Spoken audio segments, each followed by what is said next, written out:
Je suis prisonnière des autres.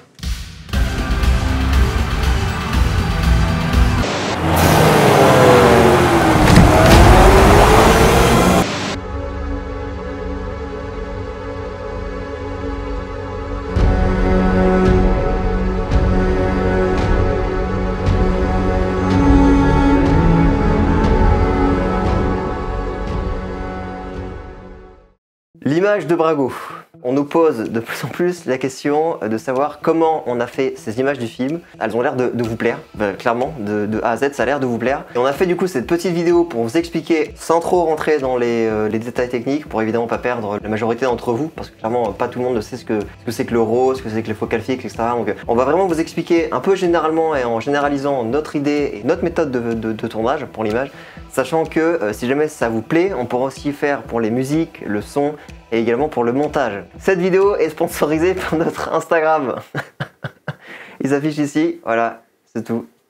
C'est tout. La première chose qu'il y a à savoir, c'est que Brago est un film où il n'y a pas une thune. Quand je dis pas une, les gars, c'est qu'il n'y en a pas une. Il y en a quand même un peu, on avait un peu d'argent, mais pour la masse de travail et tout ce qu'on devait faire sur le projet, clairement, c'est du pipi de chat. Du coup, je suis arrivé sur le tournage en tant que cadreur et j'ai découvert aussi comment toute l'image allait se faire. Ce qu'il faut savoir, c'est que pour gain d'argent, de temps et aussi de moyens, on a dû supprimer quelque chose à la chaîne, dont plusieurs postes importants. Pas de chef opérateur, pas de chef électro. Le montage, il n'y a pas une personne qui a fait le montage tout seul. L'ingé son, on le faisait à 3. Enfin, il y a énormément de postes cadres qui ont dû se barrer parce que ça ne nous arrangeait pas en fait d'avoir des postes comme ça. Il n'y a pas de découpage technique? Un découpage technique, pour ceux qui ne savent pas, c'est la bande dessinée de votre film. C'est la différence aussi avec un storyboard où vous dessinez vraiment. Le découpage technique, c'est en disant voilà, ce plan là, il est fait à tel moment, à telle valeur de focale, avec tel moyen, avec tel mouvement, avec tel truc, avec tel acteur dedans. Ça, vous pouvez le faire, mesdames et messieurs, si vous avez évidemment de la thune, du temps, de l'argent, et si votre film ne fait pas 2h30. Ce qui était évidemment pas notre cas. Ça fait qu'en tant que cadreur, et même pour les acteurs ou d'autres personnes du staff, on est un petit peu perdu. Ça devenait un peu catastrophique au niveau de certaines personnes, je ne citerai pas. Mais en même temps, j'étais guidé dedans. On se synchronisait en fait avec la vision de Baptiste pour pouvoir représenter au mieux à l'écran ce qu'il imaginait. Donc ça, c'était déjà un gros travail d'image. Notre but avec Brago, c'est vraiment de se planter, je le répète, mais on a vraiment fait ça pour se tromper, vraiment faire le maximum d'erreurs, pour après pouvoir les corriger et revenir derrière. Le découpage technique, si vous n'en avez pas, on commence déjà à vous demander qu'est-ce que c'est rigolo là, clairement. Si vous commencez à avoir pas de chef-op, pas de découpage, que votre caméra c'est la Pocket, la BMPCC 4K, vous avez un optique, parce que ça aussi on l'a pas dit, mais c'est qu'on avait une seule focale. Je répète que c'est une focale fixe, ça n'est pas une focale variable. On avait une focale variable, un 12-60, mais qui est une merde absolue. Tout ce que vous voyez de toutes les images que vous adorez là, c'est tourné avec une seule optique, en l'occurrence celle-ci. L'autre objectif télescopique qui lui a très peu servi uniquement en cas de problème. Quand vous avez une optique fixe du coup qui est cinéma, c'est une valeur de champ qui a été travaillée uniquement pour cette valeur de focale là. Ce qui veut dire que vous aurez plus de diaph, c'est ce qui permet de faire entrer plus ou moins de lumière. Qui dit plus de diaph, qui dit une meilleure profondeur de champ, qui dit clairement une optique beaucoup plus chère. Comme on a une BMPCC Pocket 4K, qui je le répète, n'est qu'en monture micro 4 tiers, c'est la monture low cost. C'est pour ça que cette optique là coûtait pas du tout d'argent. On a bossé avec ça, avec un rig épaule. On pouvait effectuer un travail correct et sans trop douiller parce que bon voilà quoi, le premier jour j'avais pas mon épaulette et Baptiste le sait et le fait de pas avoir l'épaulette et 2 vieilles barres en fer sur la clavicule, ça vous fait mal au bout de 3 heures. Pas de chef opérateur, une seule optique, une seule caméra, des filtres ND qui coûtent 15 € les 3. On les a achetés sur AliExpress, je vous répète. Ils sont d'ailleurs tous sales. Vous pouvez vous amuser à regarder un peu toutes les espèces de saloperies et de saletés qu'il y a sur l'image. Je vous conseille pas parce que vous avez passé la nuit, mais vous pouvez le faire en tout cas. Autant j'avais des journées très calmes comme ça où on alternait des petits plans tranquilles, c'était pas trop compliqué. Autant il y avait des grosses journées qui allaient très vite. Par exemple en une matinée on a tourné des plans comme ce que vous voyez là. Il fallait aller vite.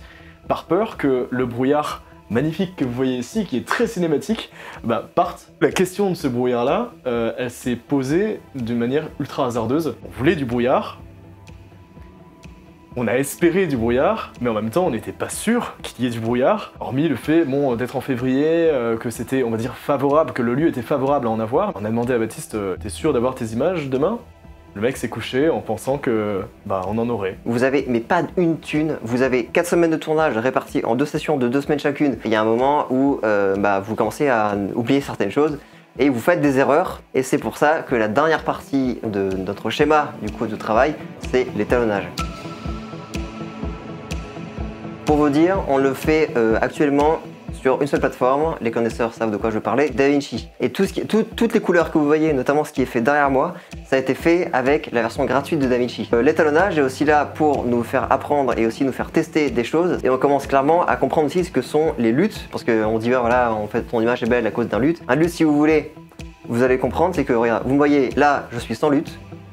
Et là, je suis avec lutte. C'est comme si vous aviez un tableau blanc et vous rajoutez les couleurs par-dessus. C'est très grossier, ne me tirez pas dessus les gars. La Pocket est vraiment géniale pour clairement avoir une base, des piliers de couleurs, pour qu'après vous puissiez tous les faire à votre sauce, les changer, les corriger, les supprimer aussi si vous voulez pas du tout avoir la même chose que ce que vous avez sur le tournage. No fake, c'est vrai, je parle en termes de couleurs, attention. Brago, ça a été, on teste en fait. On teste avant évidemment de rentrer dans le milieu pro. Je répète encore une fois qu'on est tous étudiants sur le plateau, évidemment sauf le casque qui est professionnel. Le fait d'être tous étudiants, c'est aussi une énorme sandbox pour nous, parce que ça nous permet d'expérimenter à fond. Moi je faisais des propositions en tant que cadreur sur les différents plans, parfois acceptées, parfois refusées en fonction de la vision de Baptiste. C'est vraiment un travail d'équipe. Le but c'est aussi de s'amuser, c'est aussi de découvrir, et c'est aussi d'expérimenter à fond, tout simplement. Et c'est pour ça qu'on faisait cette petite vidéo, c'est simplement pour vous dire que c'est pas du tout avec de l'argent qu'on a vraiment tout ça. Je répète, attention que la Pocket, ça coûte quand même beaucoup, ça coûte beaucoup d'argent pour ceux qui s'y connaissent pas. Sauf que je répète à côté que si jamais vous avez peut-être suivi notre Instagram, encore une fois notre sponsor, merci à lui, vous verrez qu'on avait posté quelques images du test de Steadicam et tout le monde nous a demandé combien, mais on a dû peut-être vendre la maison pour acheter ça. Eh bien, il coûte le prix de ça. Mais il y a vraiment moyen de se marrer, mais à côté personnellement là, pour trouver entre guillemets les solutions pas chères, on fait vraiment avec du bric-à-broc, clairement. Hein. Pour vous dire une chose, Chanel, tous les manteaux qu'elle a, c'est ceux de ma mère. C'était l'image de Brago. Si jamais ça vous a plu, on vous encourage évidemment à aller nous suivre, nous poser vos questions en commentaire si jamais vous en avez. J'espère que c'était suffisamment vulgarisé pour que chacun comprenne un petit peu. Brago arrive très bientôt, en décembre, alors tenez-vous prêts. Il sera disponible dans quelques cinémas. Aussi, pour les personnes qui ont participé au Litchi, il vous sera envoyé gratuitement en fonction du montant de votre don. On vous remercie tous et toutes pour tout le soutien que vous nous apportez depuis maintenant clairement 1 an. On vous remercie chaleureusement, c'était Baptiste et Louis.